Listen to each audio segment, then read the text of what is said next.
be silenced, no videos, no photos. Just a reminder.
All rise. Thank you. Seventh District Court Magistrate Division is now in session. The Honorable Karen Evans presiding. Thank you. Please be seated.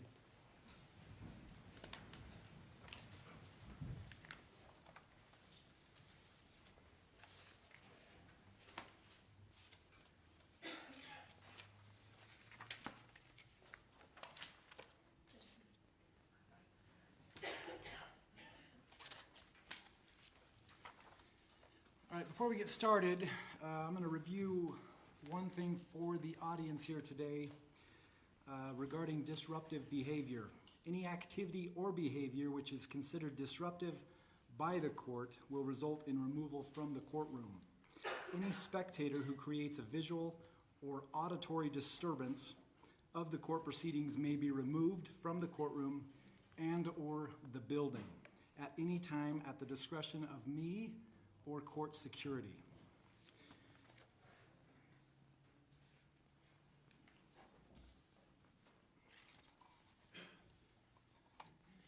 We'll now call the case Madison County Magistrate Division of the District Court, CR 3320-302, State of Idaho versus Lori Noreen Vallow. Counsel for Ms. Vallow appears at the defense table. We have Ms. Elcox, Mr. Webb, and Mr. Means. Counsel for the state is Mr. Wood and Mr. Rammel. This is the date and time set for an initial appearance. The defendant is also present here in the courtroom. Counsel for defense, in the court pleadings, it designates Ms. Vallow, aka Ms. Daybell. How would your client like to be referred to by the court? Mrs. Daybell, please, Your Honor. Ms. Daybell, do you read, speak, and understand the English language? Yes. Ms. Daybell, did you fill out a notification of rights form with your counsel prior to the hearing here today? Yes. Do you understand your legal rights here today? Yes. Do you have any questions about the form that you've filled out or your rights? No. All right, we'll proceed forward then. Ms. Daybell, it's my understanding that you've hired these three attorneys that are with you here today, and that's your position that you'd like to retain your own private counsel. Is that correct? Yes. Did you get a copy of the criminal complaint as well as the arrest warrant that has been issued in this matter? Yes. Ms. Daybell, I can read the criminal complaint in its entirety, or we can summarize it going through each of the charges. Which would you prefer? We will waive a formal reading, Your Honor. We'll just go through the counts then, one by one, as well as the penalties. This criminal complaint was filed here in Madison County on February 18th, 2020. It is State of Idaho versus Lori Noreen Vallow, aka Lori Noreen Daybell. It charges the defendant with 5 different counts. The first count is desertion and non-support of children or spouse. That count is a felony under Idaho law, Idaho Code 18-401, Section 1. The punishment is up to a 4-year maximum imprisonment in the state penitentiary and or up to a $500 fine. It designates or alleges that the defendant, Lori Noreen Vallow, aka Lori Noreen Daybell, on or between the 23rd of September 2019 and the 18th day of February 2020 in the county of Madison, state of Idaho, did desert a child under the age of 18, to wit, JV, date of birth 5/25/12, who was dependent upon the defendant for care, education, or support with the intent to abandon JV. Ms. Daybell, do you understand what count 1 alleges, as well as the maximum penalties? Yes. Under count 2, it is that same charge, desertion and non-support of children or spouse. It's also a felony under Idaho Code 18-401, subsection 1. It is punishable by up to 14 years in the state penitentiary and or up to a $500 fine. It alleges that the defendant, Lori Noreen Vallow, aka Lori Noreen Daybell, on or between the 8th day of September 2019 and the 18th day of February 2020 in the county of Madison, state of Idaho, did desert a child under the age of 18, to wit, TR, with a date of birth of 9/24/2002, who was dependent on the defendant for care, education, or support with the intent to abandon TR. Ms. Daybell, do you understand what's been charged in count 2 as well as the maximum penalties? Yes. Ms. Daybell, count 3 is a misdemeanor under Idaho law. It's the charge of resisting and or obstructing an officer, a violation of Idaho Code 18-705. It's punishable by up to 1 year in the county jail and up to a $1,000 fine. It alleges that the defendant, Lori Noreen Vallow, aka Lori Noreen Daybell, on or about the 26th day of November 2019 in the county of Madison, state of Idaho, did willfully delay and or obstruct a public officer, to wit, Lieutenant Ron Ball of the Rexburg Police Department, in the discharge of his office by giving false information regarding the whereabouts of a child, JV, date of birth 5/25/2012, and thereby delaying the search for JV. Ms. Daybell, do you understand the charge in count 3 as well as the maximum penalties? Yes, I understand. That's right. Count 4 is also a misdemeanor. It's a charge of solicitation. It carries with it up to 6 months in the county jail and a $500 fine. It's a violation of Idaho Code 18-2001. It alleges that the defendant, Lori Noreen Vallow, aka Lori Noreen Daybell, on or about the 26th day of November 2019 in the county of Madison, state of Idaho, with the purpose of promoting or facilitating the commission of a crime, encouraged and or requested Melanie Gibb to engage in conduct which would constitute the crime of resisting and or obstructing an officer, by requesting and or encouraging Melanie Gibb to give false information to law enforcement regarding the whereabouts of a child, JV, date of birth 5/25/2012. Ms. Daybell, do you understand the charge of count 4 as well as the maximum penalty? Yes. The last count is count 5. It's a misdemeanor under Idaho law. It's a charge of contempt, a violation of Idaho Code 18-1801, subsection 4. It's punishable by up to 6 months in the county jail and up to a $1,000 fine. It alleges that the defendant, Lori Noreen Vallow, aka Lori Noreen Daybell, on or about the 30th day of January 2020, in the county of Madison, state of Idaho, did willfully disobey a lawful court order in Madison County, case number CV 3320-45, by failing to physically produce minor children JV and TR to the Rexburg Police Department and or Idaho Department of Health and Welfare within 5 days of service of the order. Ms. Daybell, do you understand what's been alleged in count 5 as well as the maximum penalty? I understand. Ms. Daybell, do you understand that all of those charges and their maximum penalties could run consecutively, one after the other, or they could run concurrently, meaning at the same time? Do you understand that? Yes.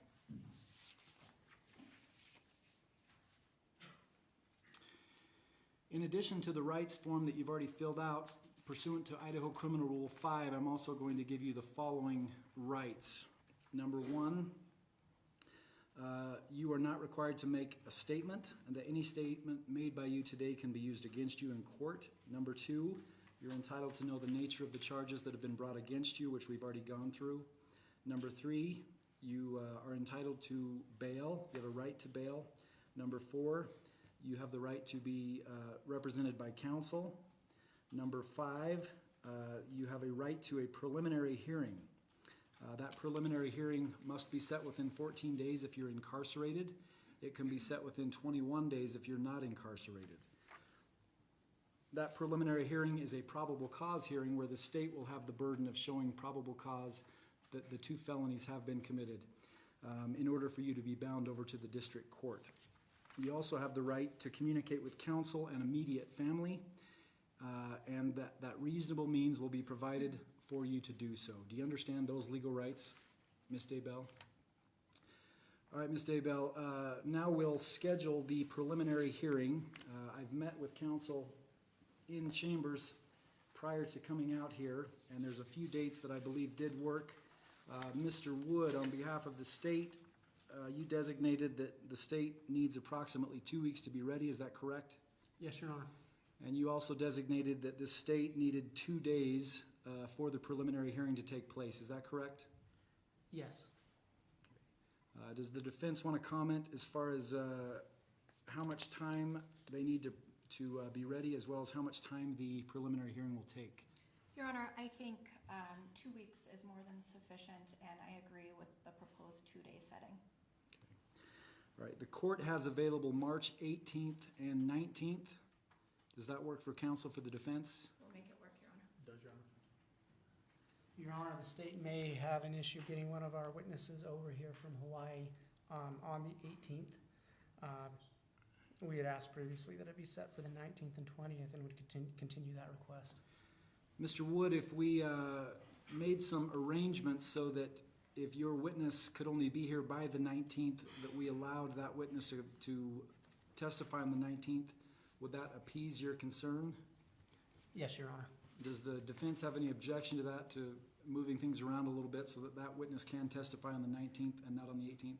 No, Your Honor. All right, we'll schedule then the preliminary hearing for March 18th and 19th here at the Madison County Courthouse. We'll schedule that right at 9 a.m. The court notes that there was a motion for a bond reduction that was filed by the defense in this matter approximately 2 days ago. Has the prosecution received a copy of that motion to reduce bond? Yes, Your Honor. Mr. Wood, is the prosecution objecting to that being heard here today? No, you're not. No, we're not, Your Honor. All right, we'll hear the motion to reduce bond then today. Ms. Elcox, are you going to be arguing that? Yes, Your Honor. You may proceed with your argument. I want you to know that I have reviewed your motion. I've also reviewed Title 19, Chapter 29, and Idaho Criminal Rule 46. Thank you, Your Honor. Your Honor, we are asking that the court today set bail in the amount of $10,000 consistent with what Lori's attorney in Hawaii requested. In the event that the court is not inclined to set bond in the amount of $10,000, we are asking that the court consider setting a bond no higher than $50,000 in this case. Lori is presumed innocent as she stands before the court today. The fact that she is presumed innocent is not a loose guideline. It's a foundational principle of the American criminal justice system.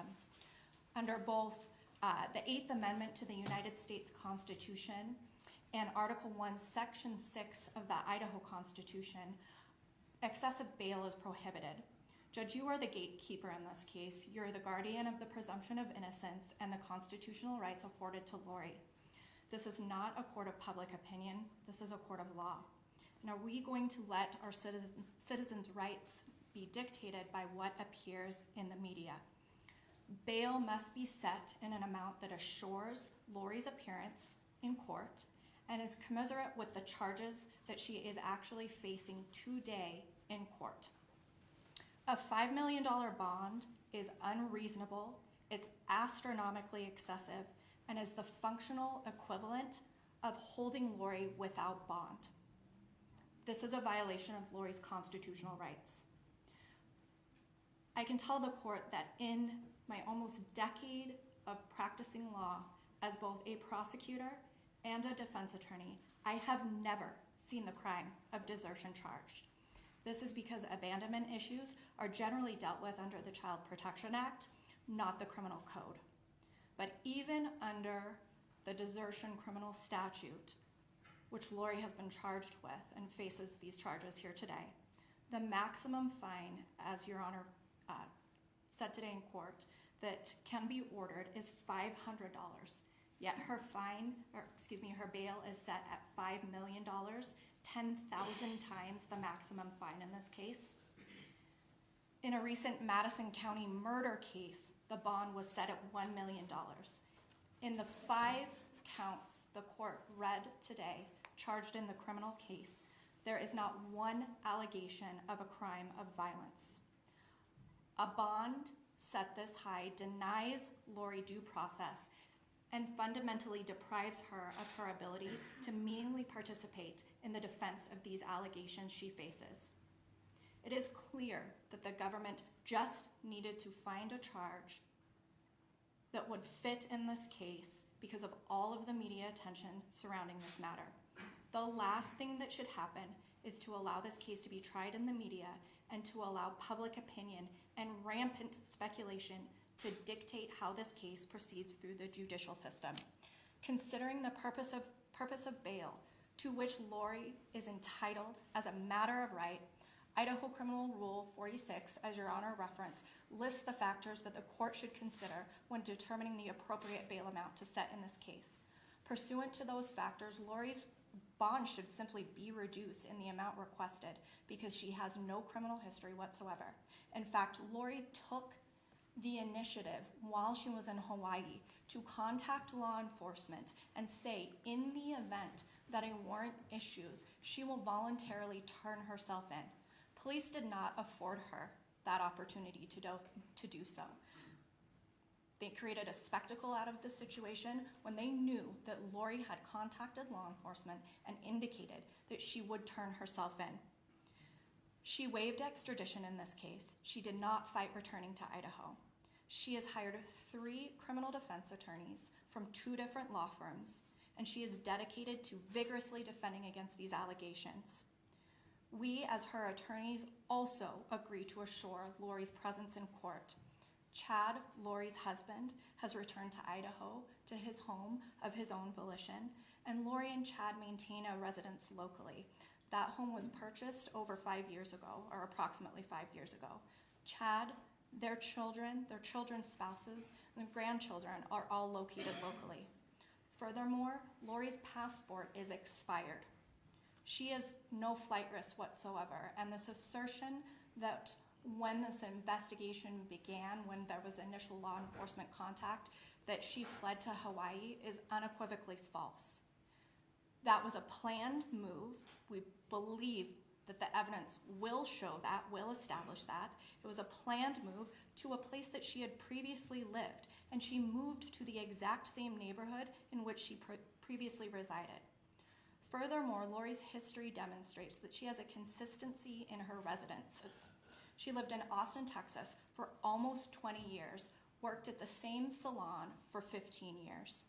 She then moved to Chandler, Arizona, where she resided for 5 years in the same house. She worked as the director for Broadway Kids, an organization that puts on summer camps for children, and she also taught group fitness. Between 2014 and 2018, she lived in Hawaii until she returned there this fall. Lori's history demonstrates that she has consistent, long-term residence and a long-term employment in those places that she's lived. Further, Your Honor, there is probably no greater assurance that Lori will appear before this court and any other court assigned to preside over this case because of the droves of people that she has following her every move, even before she was charged. She has TV cameras in her face. She has people following her. It is built-in pretrial monitoring to a level I have never seen before. It's more effective than any sort of surveillance that law enforcement could put on her. She cannot go anywhere without cameras and people scrutinizing her every single move. She poses no flight risk whatsoever. She is intent on defending against these allegations and proving that she is innocent, despite the fact it's the state's burden to prove her guilty beyond a reasonable doubt. If the intent of the high bond as originally set in this case was to ensure that Lori was transported back to Idaho, she is back, and as I stated, she is eager to defend against these charges. Regardless as to whether she has been tried and convicted in the court of public opinion, Your Honor, here today, Lori is innocent. Lori will absolutely abide by any pretrial release conditions, any sort of monitoring that the court requires, but there is simply no basis for a bond this high, and it must be reduced given the charges that she is facing. For those reasons, Your Honor, we would ask that you grant the defendant's request to reduce bond. Ms. Elcox, just so I'm clear, if your client were to bond out, I don't need her address, but where would be her expected place of residence be? She'll be residing locally, Your Honor. I can provide that address to the court under seal if the court would like to do so, but given the media attention, I would rather not put that on the record. I understand. Thank you. Mr. Wood, do you wish to be heard? Yes, Your Honor. I'll address council's comments first on how we got here and why the bond for the bail was set at what it's at. This case didn't start as a criminal case, Your Honor. It started as a report of 2 missing children who were still missing. November 25th, Rexburg police late in the day get notice that this young child is missing. Within 24 hours, they respond. When they respond, they're given verifiably false information by the defendant. And so the next day they obtain warrants and to search the residence for the child. And at that point, the defendant is gone. Now they say it's a planned move. Maybe they did plan to move to Hawaii. However, they clearly left very quickly as soon as they were contacted by law enforcement. The vast majority of their belongings were still in that apartment. And so the investigation continued. A Child Protection Act was filed, and an order was given for Lori to produce the children, for the defendant to produce the children, which she did not do. I'll address this issue that she informed law enforcement that she would turn herself in.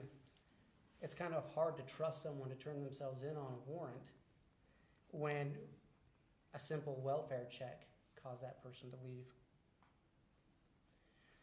Your Honor, as counsel stated, Idaho Criminal Rule 46 lists the factors to be considered at setting bail.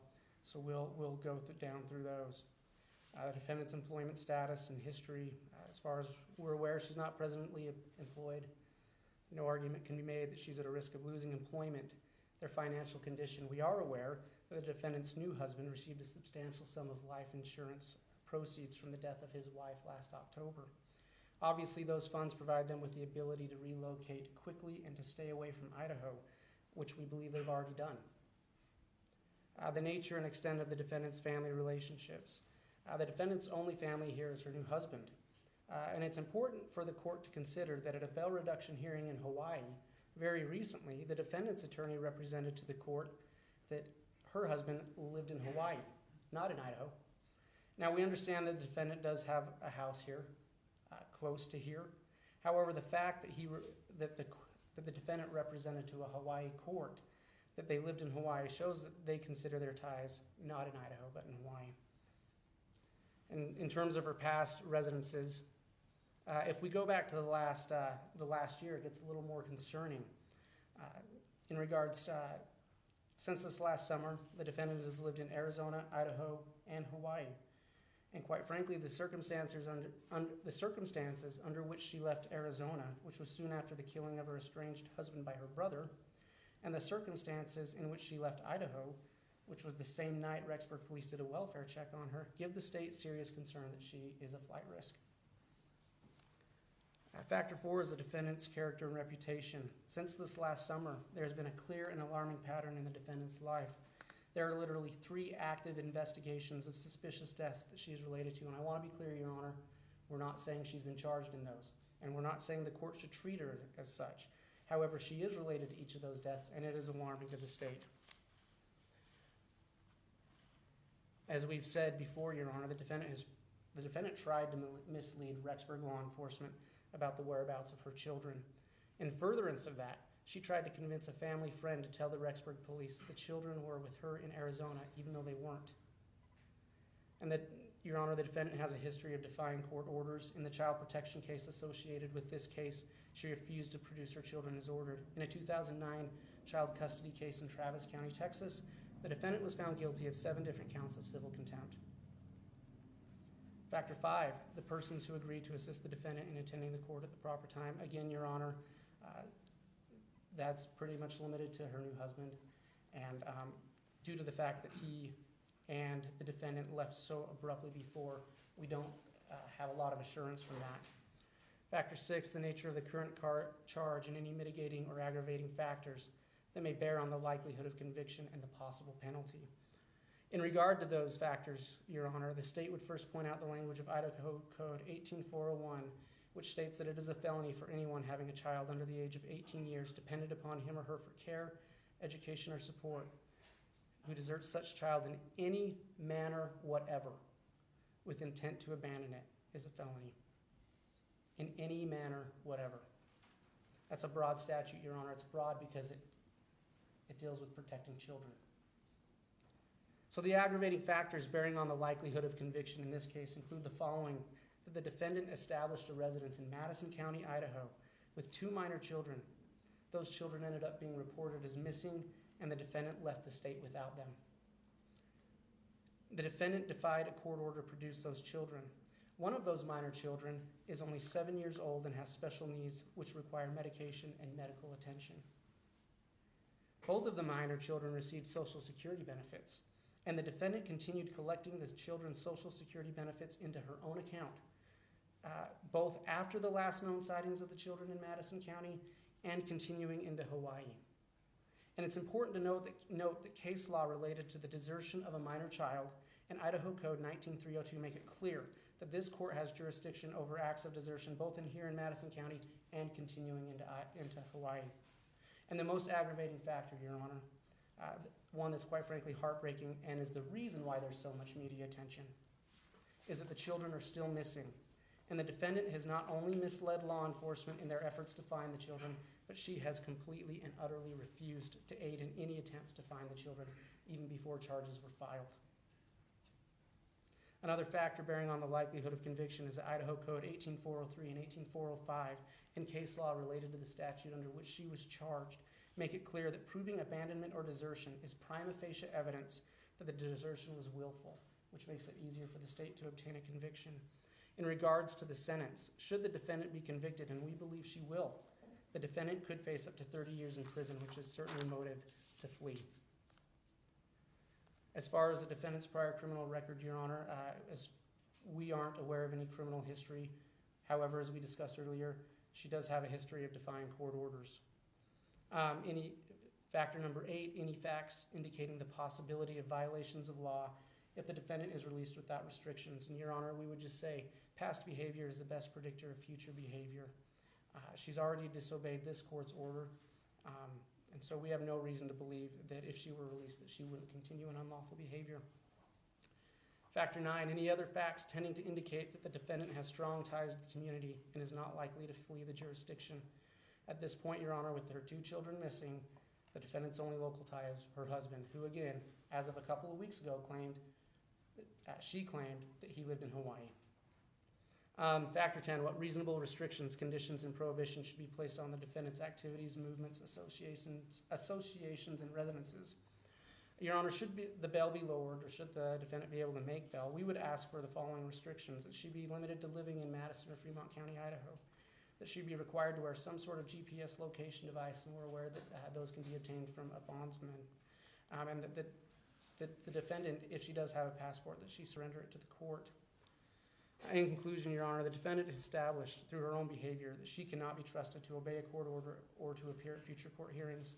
The state believes that bail should be confirmed where it is. We have no confidence that the defendant will stay in the area and appear for future hearings should she be released. Thank you, Mr. Wood. Ms. Elcox, this is your motion. I'll give you the last word if you'd like it. Thank you, Your Honor. As I indicated, Lori is more than willing to abide by any restriction that the court puts on her if the court so chooses to do so. The prosecutor stated that past behavior is essentially the best predictor of future behavior. I would point to the fact that Lori, in all of the decades that she has been alive, does not have a single criminal law violation whatsoever. It goes without saying that she also does not have any failure to appear in any criminal case. The prosecutor referenced the specific code language that she is charged with. I would note that this statute doesn't have a definition for abandon. However, the Child Protective Act does. And in that In those statutes, the prima facie evidence of abandonment is established when there hasn't been the parental relationship hasn't been maintained for a year. Pursuant to the charging language and the time period that the state chose to charge in this case, Lori isn't even at half that time.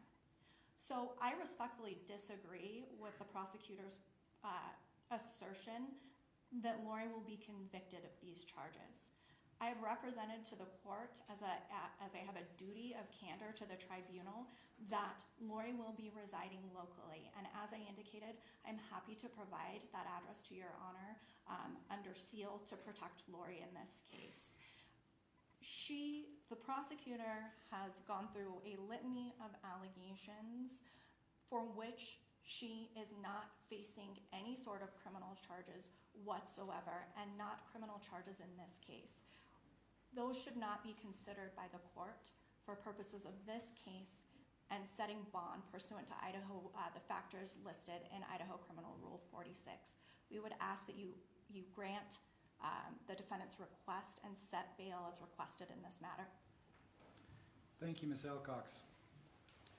The court has listened carefully to the argument of both the state and the defense. The court has reviewed in detail and in full Rule 46 of the Idaho Criminal Rules. The court has also reviewed the Idaho Bail Act, Title 19, Chapter 29, specifically under 1929-04.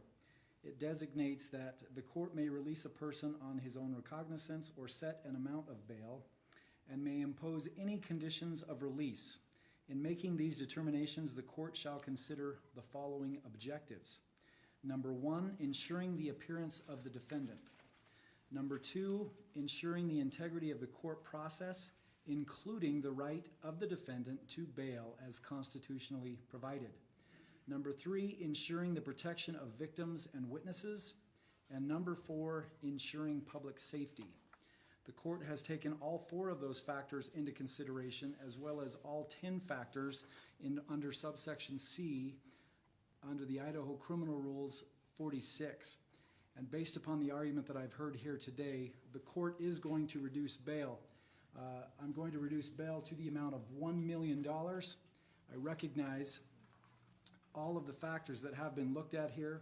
One specific thing that the court notes in setting such a high bail amount is that there is a pending court order, and to my knowledge there has been nothing set forth regarding obedience to that court order pertaining to lining the court out with information on where the 2 children are at the Department of Health and Welfare or at the Rexburg Police Department.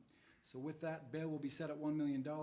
If bail is posted, there will also be the following conditions that are ordered. Number 1, there will need to be a waiver of extradition signed from any and all jurisdictions to be brought back here before the court. Number 2, I'm going to require that Ms. Daybell not leave Bonneville, Jefferson, Madison, and Fremont counties. If she were to leave any of those counties while this case is pending without permission or authorization from the court, that would be a violation of the terms of bond and release. I'm also going to order that there be an ankle monitor that is placed on the defendant. That will need to be all lined out before she's eligible to bail out.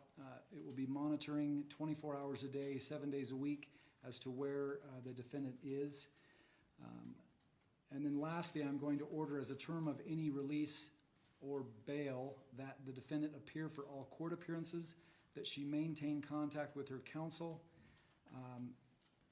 and that she abide by all the laws of this state, this country, this county, and this city. Mr. Wood, do you have any questions about my ruling regarding the reduction of that bail? No, Your Honor. Ms. Alcox. Just briefly, Your Honor, does the court have a specific form for the waiver of extradition you would like us to use? I think the jail has one. Does the jail have a form that they have? If you'll communicate with the jail, I think they do have a form. If not, why don't you submit the one after you've gotten approval from Mr. Wood? you can submit that after she signed it, and the court will review to make sure it meets my satisfaction. Yes, Your Honor.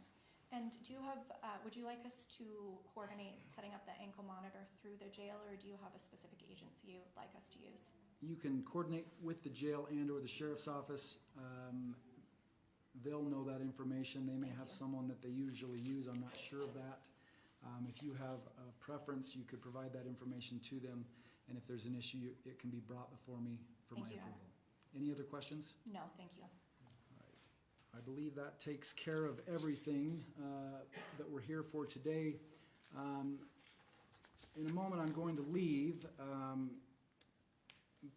When I do that, the audience is going to be asked to rise. I'm going to leave the courtroom. After I leave, I'm instructing everybody to be seated again. There will be the removal of the defendant from the courtroom, and then everybody will be excused row by row pursuant to court personnel here today. With that, we'll be in recess. All rise.